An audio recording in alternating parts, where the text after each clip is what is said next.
আচ্ছা, এবার আমরা করব কোষে দেখি 19-এর 12 অঙ্কটা। দেখো 12 অঙ্কটা কি বলছে। 12 অঙ্কটা বলছে এটা ওই টাকার 5 টাকার আর 10 টাকার নোটের মতন, যেটা আমরা উদাহরণে দুটো করেছি অলরেডি। না, আমার মামা 1000 টাকার একটি চেক ব্যাংক থেকে ভাঙালেন। তিনি কয়েকটি 5 টাকার নোট ও কয়েকটি 10 টাকার নোট পেলেন। 1000 টাকা হচ্ছে কয়েকটা 5 টাকার নোট আর কয়েকটা 10 টাকার নোট মিলিয়ে মোট 137টা নোট পেল। তাহলে হিসাব করতে দিয়েছে যে তিনি কতগুলি 5 টাকার নোট পেয়েছিলেন। ঠিক আছে। আচ্ছা, তাহলে মোট নোটের সংখ্যা কত? তাহলে মোট নোটের সংখ্যা আমাদের কত?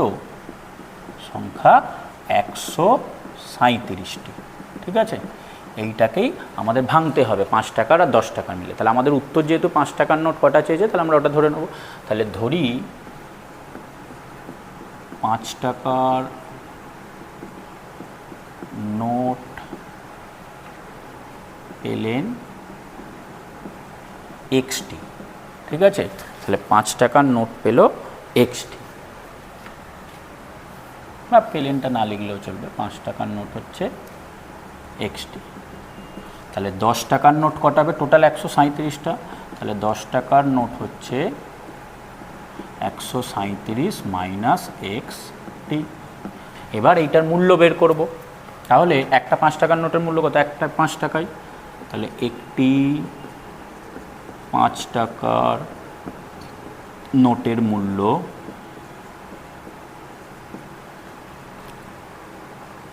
5 টাকা। তাহলে এক্সটি 5 টাকার নোটের মূল্য 5x টাকা। আচ্ছা, 10 টাকার এবার, তাহলে একটি 10 টাকার নোটের মূল্য 10 টাকায়। তাহলে আমাদের কটা 10 টাকার নোট? 137 মাইনাস, তাহলে 137 মাইনাস এক্সটি, 10 টাকার নোটের মূল্য 10 ইন্টু 137 মাইনাস এক্স টাকা। ঠিক আছে, এবার এই দুটো টাকা মিলিয়ে মোট কত টাকা? 1000 টাকা। মানে এই যে এখানের এই টাকাটা আর এখানের এই টাকাটা। ঠিক আছে, এই দুটো টাকা 5 টাকা 10 টাকা মিলে 1000 টাকা মোট ছিল। তাহলে শর্তানুসারে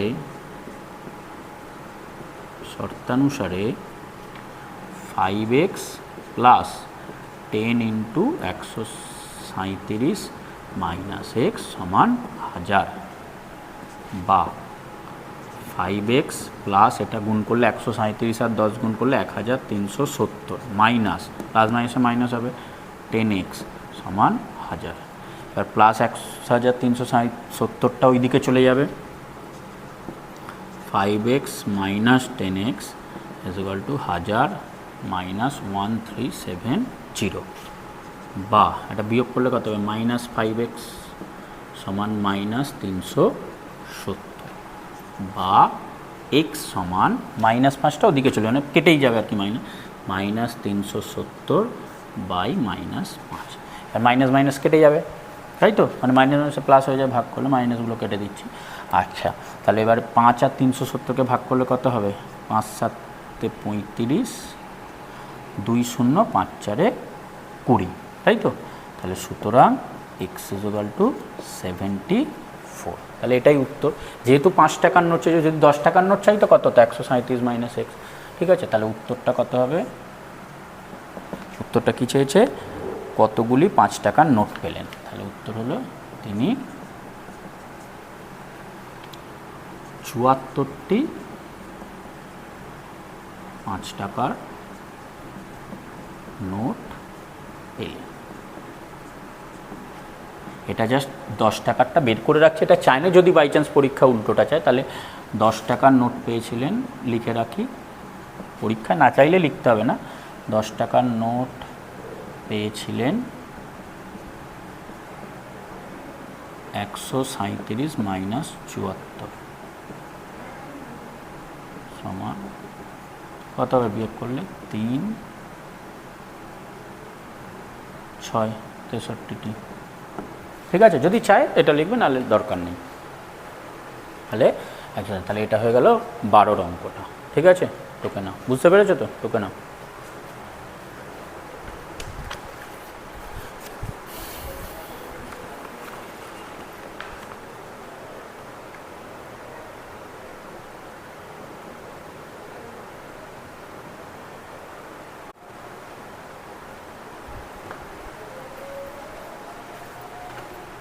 হয়ে গেছে। এবার 10এরটা, সরি 13টা।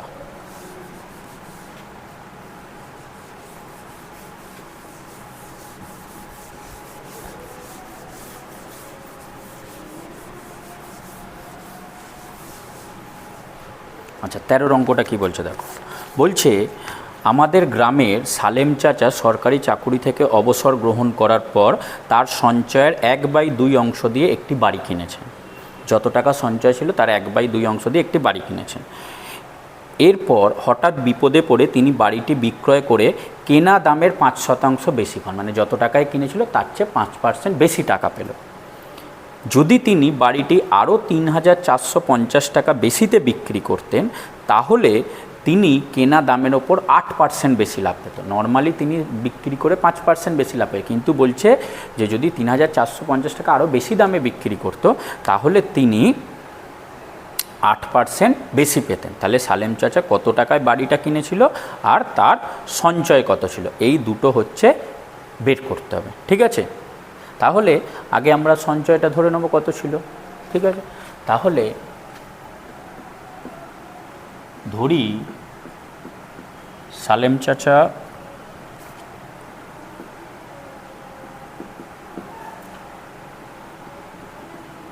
সঞ্চয় ছিল x টাকা, এবার বাড়িটা কিনেছে কি এর 1/2 অংশ, তাহলে বাড়িটি কিনেছেন এক্সের হাফ 1/2 অংশ সমান কত হবে x/2 টাকায় হয়েছে। তাহলে এটা হচ্ছে বাড়িটার ক্রয় মূল্য। এবার বলছে যে বাড়িটা বিক্রি করে 5% বেশি পেয়েছে, তাহলে যদি বিক্রি করে 5% বেশি পায় তাহলে কত পাবে, বেশি কত পাবে সেটা বের করে নে। তাহলে বাড়িটি বিক্রি করে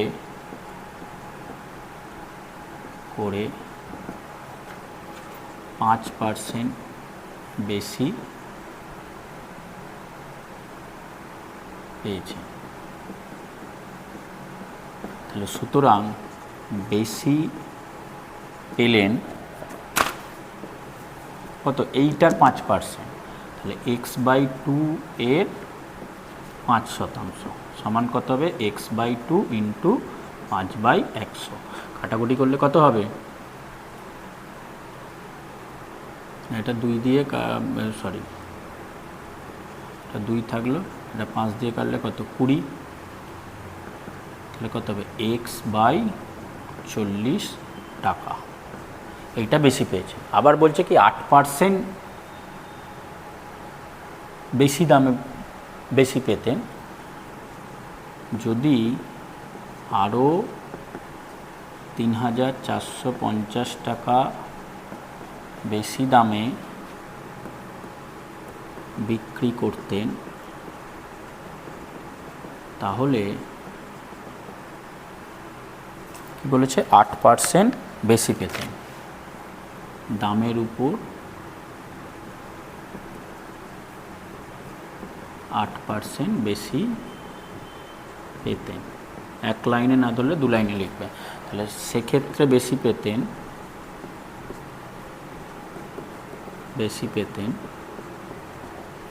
মানে x/2 এরই 8%, x/2 এর 8% সমান x/2 ইন্টু 8/100।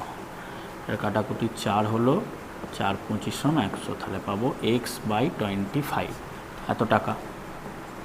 ঠিক আছে, তাহলে 5% বেশি পেয়েছে বলে এইটা পেয়েছে, আর 8% বেশি যদি পেত তাহলে এইটা পেত। কারণ ক্ষেত্রে 3,450 টাকা বেশি, তার মানে কি এইটা বেশি পেয়েছেন, তাহলে এইটা মাইনাস এইটা সমান আমাদের 3,450, তাই তো।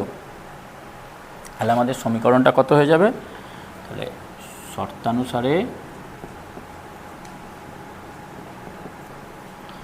এইটা বেশি পেয়েছে আরও 8%, তাহলে x/25 মাইনাস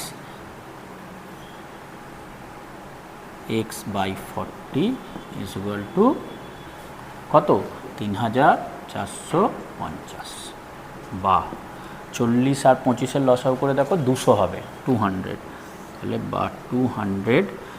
আচ্ছা, তাহলে এই 200কে 25 দিয়ে ভাগ করলে কত হয় 8, তাহলে 8x মাইনাস আবার 200কে 40 দিয়ে ভাগ করলে কত হয় 5, 5x সমান 3450, বা এই 200টা ভাগ আছে ওপরে গেলে গুণ হয়ে যাবে, কিন্তু গুণ করার দরকার, জাস্ট গুণ চিহ্ন দিই। তাহলে 3x, আচ্ছা এরমভাবে 3x is equal to 3450 into 200, গুণ এখন না করলেও হবে, বা x is equal to 3450 into 200 by 3। এবার এটা কাটাকুটি করবো, তাহলে কাটাকুটি করলে হবে কত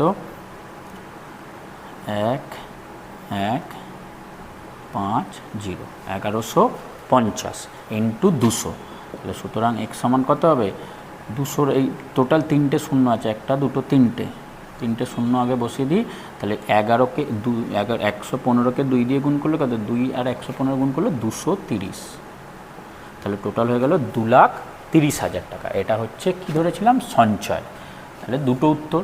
তাহলে সুতরাং সঞ্চয় হচ্ছে 2,30,000 টাকা, আর বাড়িটির দাম ওই যে কী চেয়েছে, বাড়িটি কিনেছিলেন, তাই তো, বাড়িটি কিনেছিলেন 2,30,000 বাই 2 সমান 1,15,000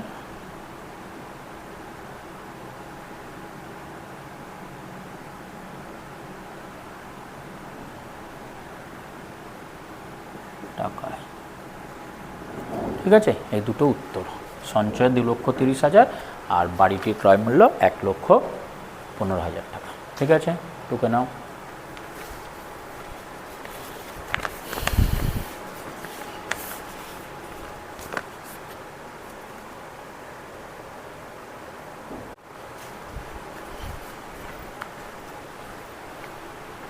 হয়ে গেছে তো? ঠিক আছে, মুছে দিচ্ছি। এবার লাস্ট অঙ্কটা,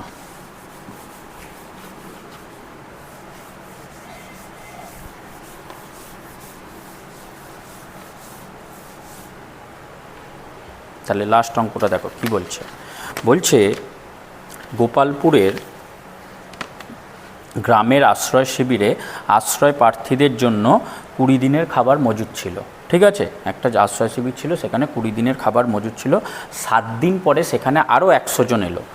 এর ফলে আশ্রয় প্রার্থীদের শিবিরে আশ্রয় নিলে 11 দিনের মাথায় সব খাবার ফুরিয়ে গেল। তাহলে প্রথমে কতজন আশ্রয় প্রার্থী ছিল? এগুলো নর্মালি আমরা আগে অঙ্ক করেছি 10 নম্বর চ্যাপ্টারে, তাই তো, কিন্তু সেখানে আমরা ঐকিক নিয়মে করেছি বা সমানুপাত গঠন করে করেছি। এখানে কিন্তু আমাদের এই এক্স ধরে করতে হবে। প্রথমে কি বললো আরেকবার বলছি না, 20 দিনের খাবার মজুদ ছিল, 7 দিন পরে আরও 100 জন চলে এসছে। তাহলে এখন যে মজুদ খাবারটা ছিল, মানে অ্যাকচুয়ালি 20 দিনের খাবার ছিল, তো প্রথমে যারা ছিল তারা খেয়েছে, 7 দিন খেয়েছে, তাহলে আর 13 দিনের খাবার মজুদ আছে। এরপরে ওই যে বাকি কিছুজন আসার পরে, 100 জন আসার পরে ওই খাবারটা 13 দিন চলার বদলে 11 দিনে শেষ হয়ে গেছে। তাহলে কতজন লোক ছিল আমাদের সেটা বের করতে হবে। তাহলে প্রথমে কি ধরবো, যে প্রথমে আশ্রয় প্রার্থী ছিল x জন, তাহলে ধরি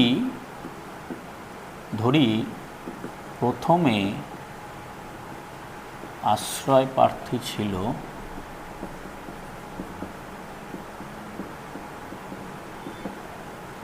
x জন।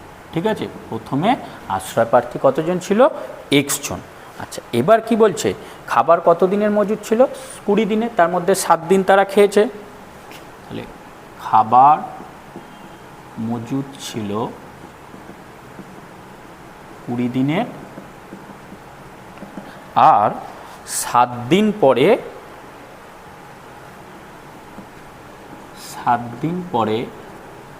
যে বাকি খাবারটা কত দিনের থাকবে, তাহলে 7 দিন পরে ওই তাদের জন্য, মানে 7 দিন পরে x জনের জন্য খাবার মজুদ থাকবে, খাবার থাকবে 20 মাইনাস 7 সমান 13 দিনের। ঠিক আছে, তাহলে 7 দিন পরে x জনের জন্য কত দিনের খাবার থাকবে? আর 13 দিনের খাবার পড়ে আছে। এবার এখন কি হয়েছে, এখন আরও 100 জন, তাহলে এখন 100 জন নতুন 100 জন এলো, তাহলে এখন কতজন হয়ে যাবে? তাহলে এখন আশ্রয় প্রার্থী হলো x প্লাস 100 জন। তাহলে এখন কতজন হয়ে গেল? x প্লাস 100 জন ওই শিবিরে লোক হয়ে গেল। এবার তাহলে আমরা দেখো ভালো করে, তাহলে x জনের জন্য 13 দিনের খাবার ছিল, কিন্তু এই x প্লাস 100 জন যেই হয়ে গেল, তাহলে তার জন্য কি খাবারটা কম দিন, লোক বেড়ে গেছে, তাহলে মজুদ খাবারে কম দিন চলবে। কত দিন চলেছে? 11 দিন। তো আমরা তাহলে ওইখানে ঐকিক নিয়মে কি করব, x জনের জন্য যেহেতু 13 দিনের খাবার ছিল, তাহলে x প্লাস 100 জনের জন্য ওই খাবারটা কতদিন চলবে একবার ঐকিক নিয়ম করে বের করব, করে সেই খাবারটা যেহেতু কোশ্চেনে বলে দিয়েছে যে 11 দিন চলে, তাহলে সেইটার সঙ্গে 11 দিন সমান করে দেবো। তাহলে আমরা কি বলবো, x জনের, তাহলে x জনের জন্য x জনের মজুদ খাদ্যে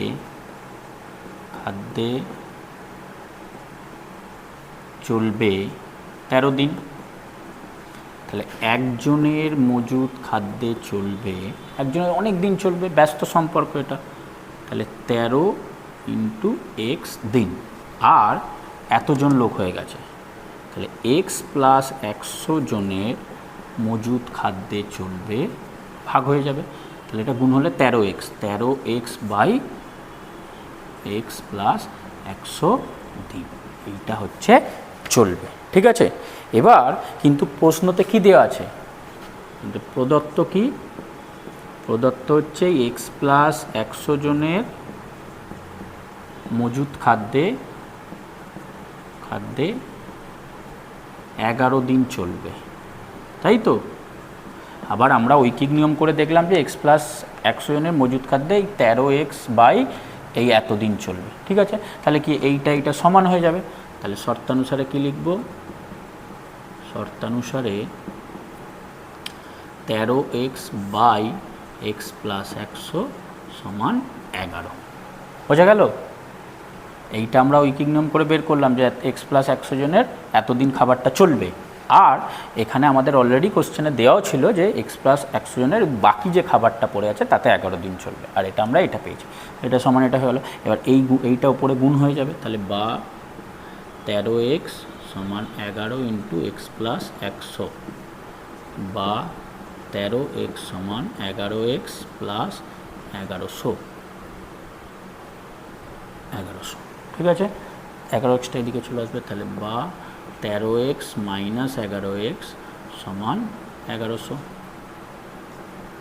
বা 2x সমান 1100 বা x সমান 1100 বাই 2। কাটাকুটি করলে কত হবে? 550, তাই তো।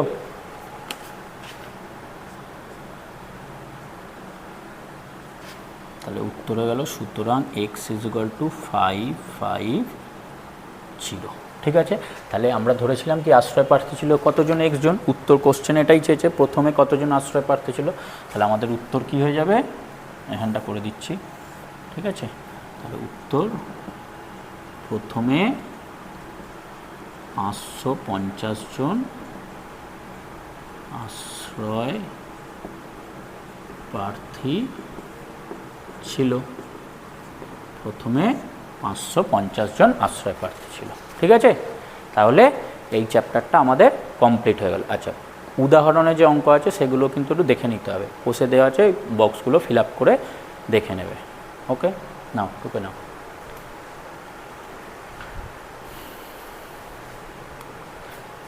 ঠিক আছে, তাহলে আজকে এটা পজ করে টুকে নাও, আজকে তাহলে এখানেই শেষ হলো ক্লাস।